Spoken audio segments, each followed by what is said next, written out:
years or so, demonstrates that the change of species is from lower with an forms applauding of life Truman to behind higher, NWAPA. forms of organization. NWAPA has been conceived as one... Hi, I'm Rihanna Nordquist with the LaRouche PAC Seattle office, and this is Charles Gracier. He's also with LaRouche PAC. And today we have Vince Weldon with us, who had a 46-year career in aerospace and worked on the Apollo project, on the shuttle, and designed airplanes for Boeing for many years. In 2006, he became somewhat a public figure when he came out vocally against the choice of construction material for Boeing's 787 Dreamliner.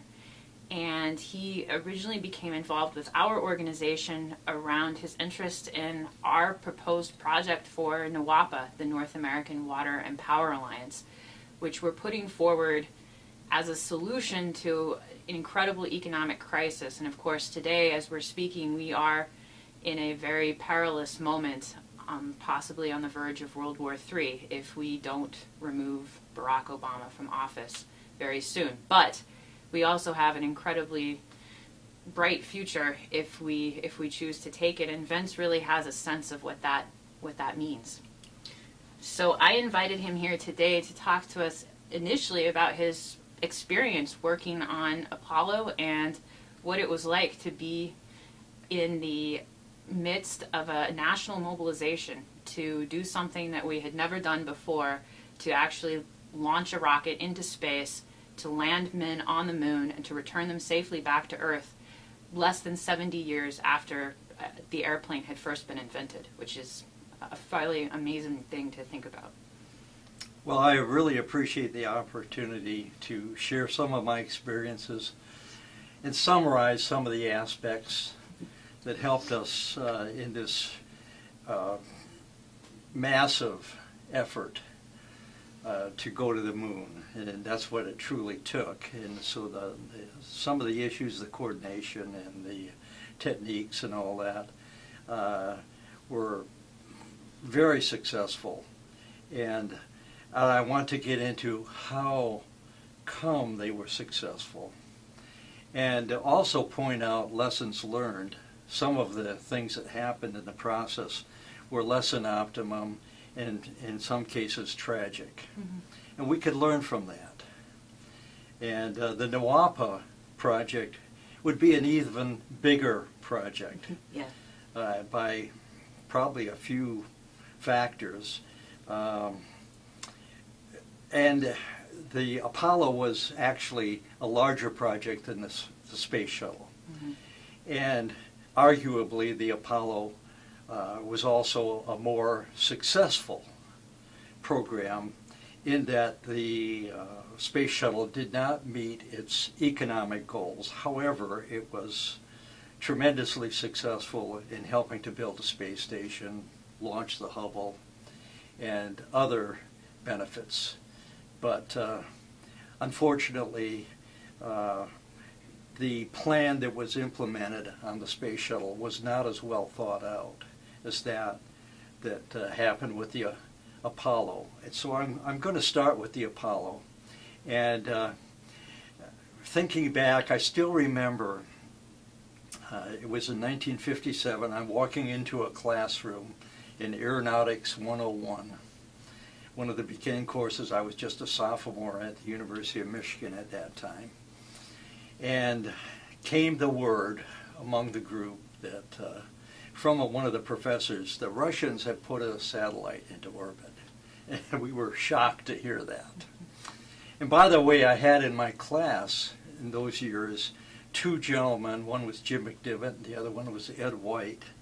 They had been active in the Korean War as Air Force pilots, and they were now being students at the University of Michigan at the expense of the Air Force in order to enhance their capabilities and their careers within the Air Force. I didn't know they would be ending up as astronauts who both were involved in manned space flight. And so I'll get into that a little deeper. But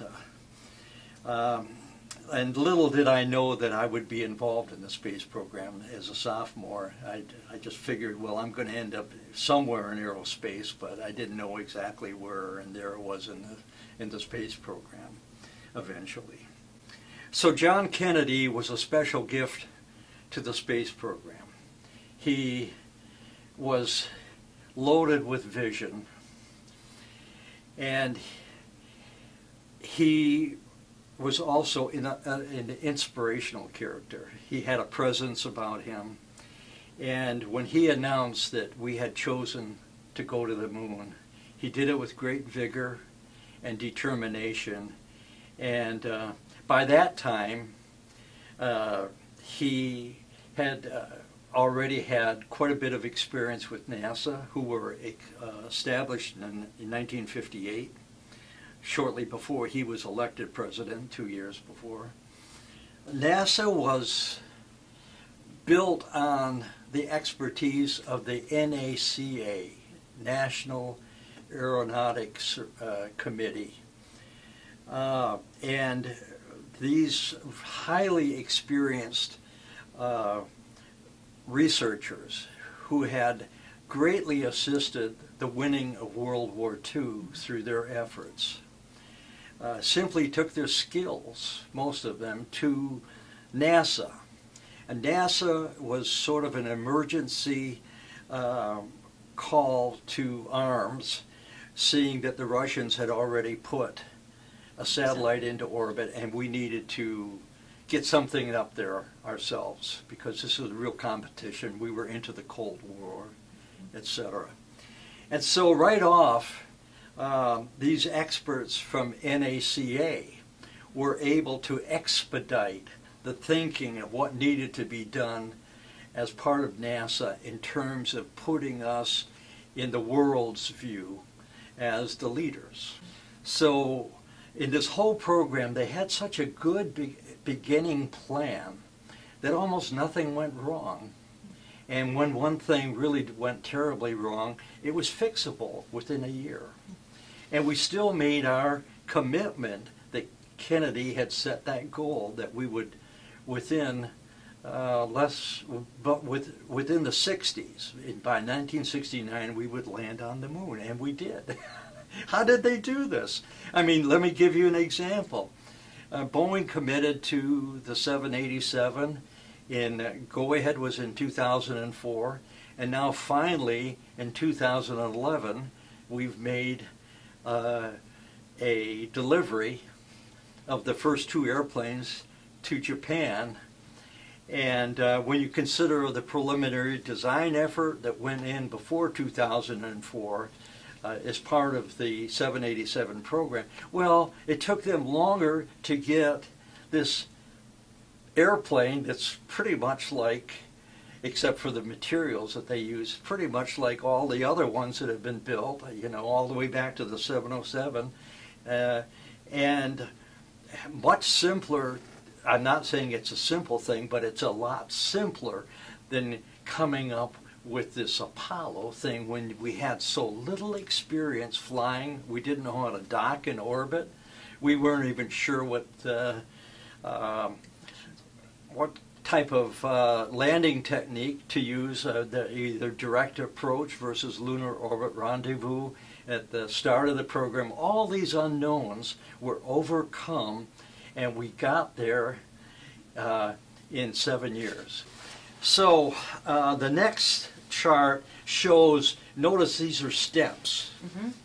Okay, so for the various flight phases, such as abort and recovery, booster and spacecraft compatibility, suborbital flight, Earth orbit flight, Earth orbits with the lunar module attached, elliptical orbit, and lunar landing. Those are example flight regimes that are all different and all have to be demonstrated by test flying. Right. So they built step by step here using existing hardware to help you develop the new hardware that you needed. And Werner von Braun was involved in most of these. I know he was highly involved in Redstone, I'm sure with the Atlas, and he was the real leader of the Saturn V system. So again, I keep giving him credit because he was so credible. And by the way, I think this is a good point to show you how he saved, in my opinion, the Apollo program. He was suspicious about the Manned Spacecraft Center. He knew that they were going to be optimistic on their weight allocation for the command and service module. When you say optimistic, what do you mean? Well, let's hold the weight down, because you see, the lighter you can make the payload, the smaller the launch vehicle can be, and that brings down the costs. So when you he knew who was having the biggest influence. I'm not going to name names here, but who was influencing things at the Houston facility, and he decided to build his Saturn I booster with excessive capability to make up for what he thought was going to happen for sure. And it did. And they actually came to him and said, well, we've got this little problem here. The command module is about 3,000 pounds overweight. It was supposed to weigh 10 and it weighed about 13. And that was trying to get everything out of it. But they had, that was an error they had made in the program. Big error, 33%. They put in a big risk. Now the service module, which I worked on, I'm happy to say, came in within its weight. But the command module was way overweight. And so they had this little problem. Now when you get a payload down up here that's overweight, and you're now talking about the first stage of a 3-stage vehicle, you got a real problem, because the first stage can't do a lot to fix the problem unless it's got a lot of extra tankage and thrust, which is what he built into it. And because he knew he wasn't going to be able to do that much with the second and third stages, because they're too crucial. You can't make them oversized. But you can on the first stage and get away with it. And so he was able to say to them, well, I think we can handle that little problem. So his vision had prevented a tremendous controversy and maybe even cancellation of the Apollo program, in my opinion. And so it's right to give credit. No matter what you think about a person, you give credit when credit is due. And he was a real gift to the Apollo program. I'm glad we had him. Okay, the next chart is a picture. I wanted to put in some of the things that aren't thought about very often, that are facilities in infrastructure, hardware, big, complex, heavy stuff. And this transporter crawler is an example of that. And of course there's the launch facility that sits on top of this and is taken out to the pad. But that's quite an amazing vehicle in itself. Okay, and then as another example I wanted to put in here was in the facilities area. One of the more interesting ones, in my opinion, was the Mississippi Flight Test Center, or Propulsion Test Center, in which in this case this is a Saturn II, and you could see how it's being lifted up into place. It's going to be put into a fixture in which all the engines can be fired together, and you can get a handle on the interactions, like the base heating and that sort of stuff between the engines, and you can start checking out, did you build enough insulation and all that stuff. So very important testing. That particular stage was also built by North American. And so then on the next chart I put in some of the geographical locations. This isn't all of them, but it's the majority of them, the facilities that were required nationwide for this supersized program. And in the next chart here, I have, since I was an employee of the North American Aviation Space and Information Systems Division, who won the Apollo program. this shows you what their responsibilities were. The command module, which I didn't work on, the service module, which I worked on heavily. The launch escape system was actually part of the command module. And the SLA, which is a spacecraft LEM adapter, I worked on that one seriously, in which I helped design the support and release system for the lunar module. And so part of that design, there's 6 of them actually sitting on the moon now with, because I was collaborating with Grumman. Grumman built the lunar module, designed it and built it, but that attachment area was partly under the auspices of North American, because we had to do the actual support on our structure and release it. So we had to carefully design an interface there that allowed that to happen. It was they were terrific people at Grumman. I really liked working with them, and we had a very successful system. Then they had GSE, spares, trainers, facilities, and test site activation responsibilities. It was a real big job. Yeah. And then, and to illustrate how big it was, there's a list here I decided to make of all the, from the data I had, I decided to put it in to show you how much interaction there was between North American and all these other companies. Yeah. Wow. And that's going to be a big, as always, requirement in the NWAPA thing. Right. You're going to be talking about coordinating. Oh, yeah, it's a tremendous. But if you've got a good plan, it'll work. That's it. It all goes back to that initial plan. With the 100 people coming together with them. Yes, and they will even put together, you know, the subcontracting strategy. Might not be naming any of the people, but these are areas where you're going to need subcontracting on this, and this. Right. And they're going to put out bids eventually, and they're going to be funded by the government. They'll be putting out bids to contractors, and it'll be actually a bigger version of Apollo, and with different kinds of hardware. Okay. Now I'm getting into the command module, and so this was an incredibly complex vehicle.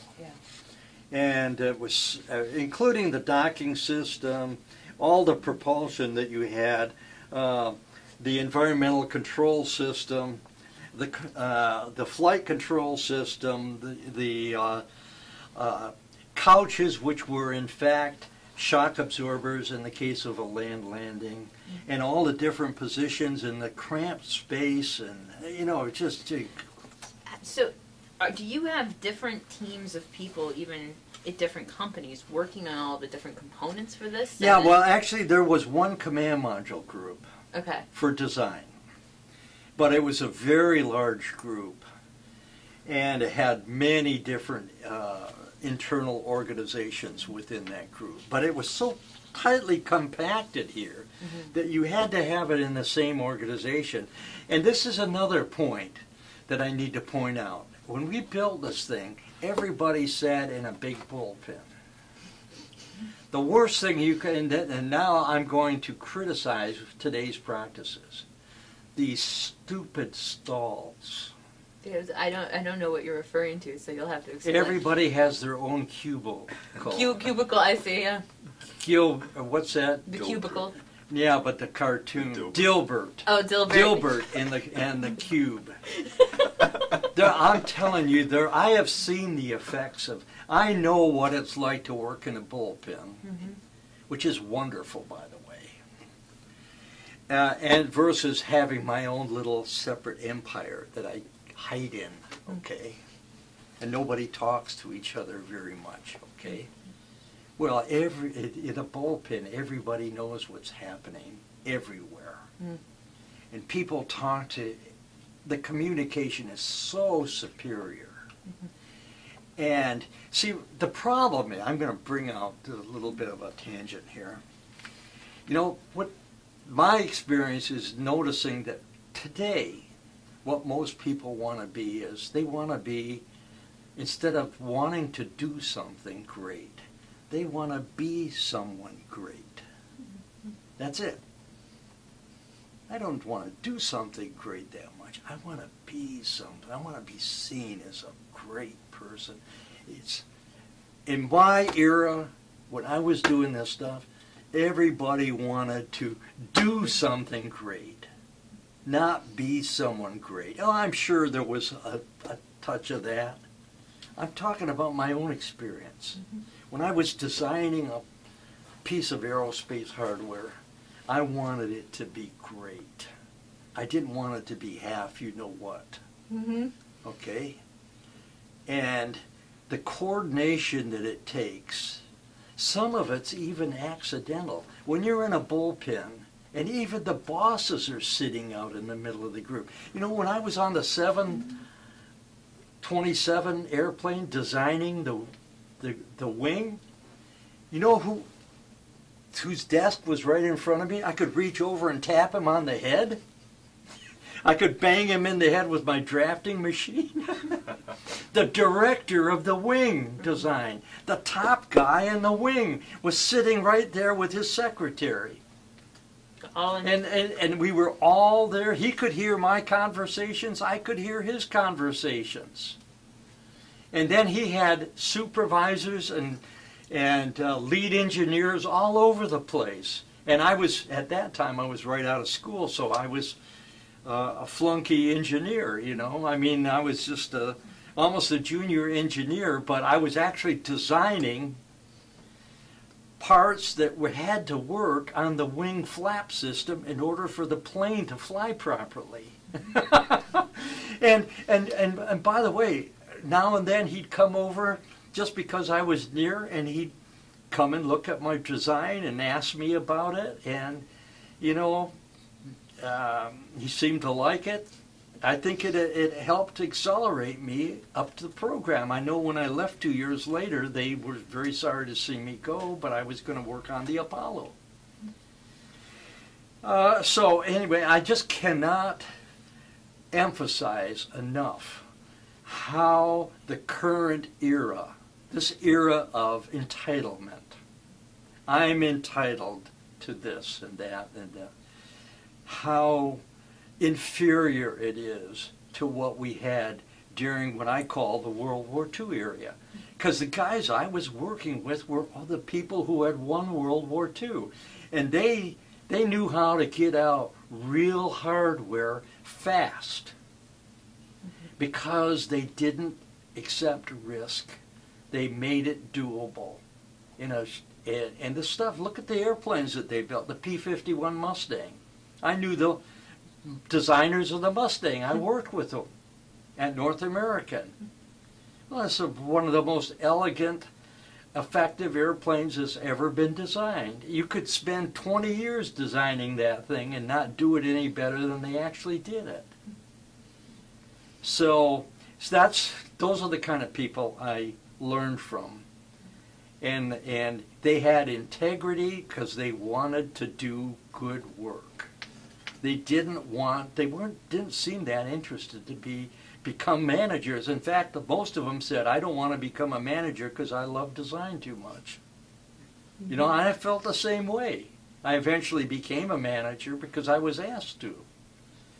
But I was actually happier designing things. So, yeah, anyway. Yeah, you still design things in your spare time. I do. I do it as a hobby right now.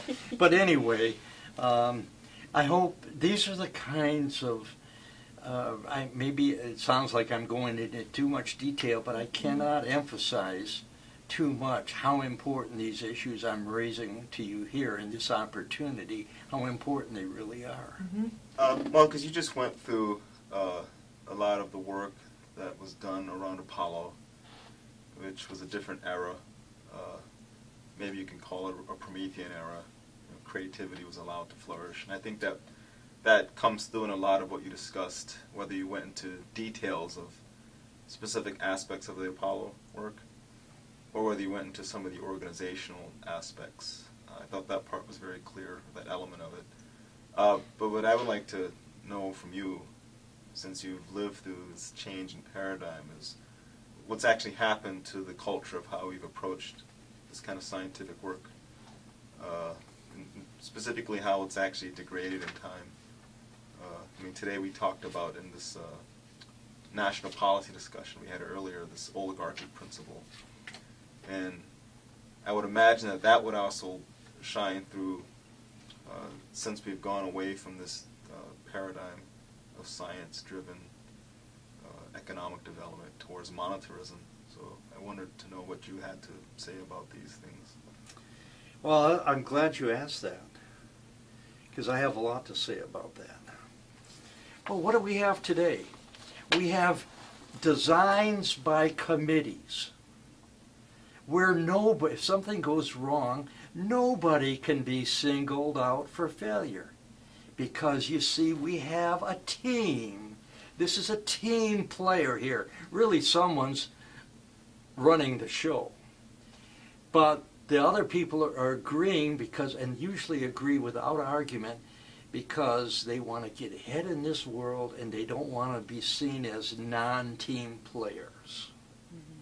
Okay, that is totally opposed to what that planning attitude was in the early days of the Apollo system, when the government centers and the contractors were all working together, this small group, to put together this great plan. And amidst all required dissension, arguments, getting right down to the truth. Now, let me give you an example of what happened to me in Boeing. Okay? When I surfaced the problems of the brittle composite material for the fuselage not being as crashworthy as aluminum, I was faced with the situation of, you can't see this because we've decided that crashworthiness is material independent, and you're, can you imagine that, material independent? And you're going against our great committee that has all these smart people, and you're just one guy telling this truth, you know, it was the truth, and we've decided that composites are inherently acceptable, and you're saying they're not. And so we're not going to let you change our minds. This is our plan. We're going to go see it through. Okay, so we're going to find out whenever, God forbid, there is a crash. And a B-2 made out of composites has already crashed. And when it crashed, it burnt for 2 days. They could barely put the fire out because composites are not only brittle, they're flammable. And you've got to get out of the airplane in a crash in order to survive. But their attitude is, we're not going to crash. Look at how few crashes there are. Well, one crash is enough to kill 300 people. To me, killing people is horrible because people live for eternity, and I don't want to see people sent to their death before they're ready to die. Okay, that's important to me. But when they do their cost-benefits analysis, like they did on the Ford Pinto and on the Chevy Malibu, hey, let's go ahead and put that gas tank right behind the bumper because it's cheaper there. Yeah, but what happens in a rear-end collision? Well, let's figure out the value of a human life. We'll pick the number of whatever the lawsuit is going to be. Right. And we'll say that's the value. And then we'll compare that with the money we could save by reducing the cost of the car by $5 or whatever it is. You know, we're going to sell a lot of cars. That $5 is going to really add up. We're not going to have that many crashes. Yeah, and by the way, people were burned up terribly in those crashes. but maybe there were 100 of them. That still didn't win the cost-benefit analysis. So people now are going to be in the business of doing that kind of shenanigans in order to make money. Where does the love of the people come in? Oh, but wait, business is all about pleasing the stockholders. It's not about keeping the people safe. If they're dumb enough to buy our car, well, let the buyer beware. See, it's all about cheating, especially around the edges, for the sake of money and avoiding the responsibilities that one has when you're an industry person to protect the public, especially when you've made promises that, like Boeing did on flight safety. They actually had on the website, you could look it up, it's not there anymore, by the way. They used to say, well, you can be sure of one thing, Boeing will never use advanced technology if it compromises the level of safety already achieved. You can be sure of that. Well, that's not good enough to me. We're supposed to be constantly trying to improve the safety level. Not just the efficiency of the airplane, but to actually go to something that degrades. I'm not saying the 787 isn't somewhat crashworthiness. I'm just saying it's not even close to the actual crashworthiness safety of an aluminum airplane like the 777, like the 737. And by the way, like the Chinese new airplane that's coming out, which uses a metal fuselage. Because they know that that's the right safety. Are the Chinese now more worried about people than we are? Apparently so. Well, how did that happen? It's because the culture of the United States and other countries has changed. Something has happened that people, not only in spacecraft, but now on a program that's 4 years late, almost 4 years late, on a transport, we can't do this stuff right. So what is it? It's culture. It's a cultural problem. Once you start believing that you can make up and that, remember what Pilate said to Jesus? He said, "What is truth?" Okay, so we're back to what is truth.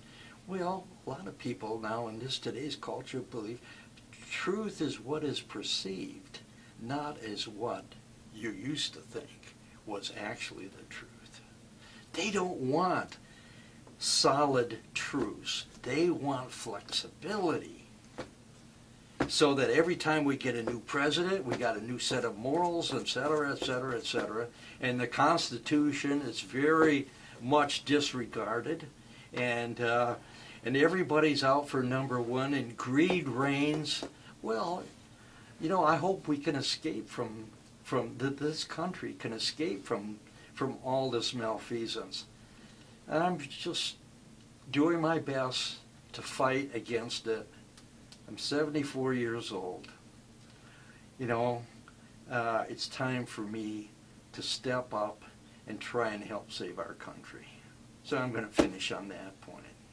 Thank you very much, sir. Okay.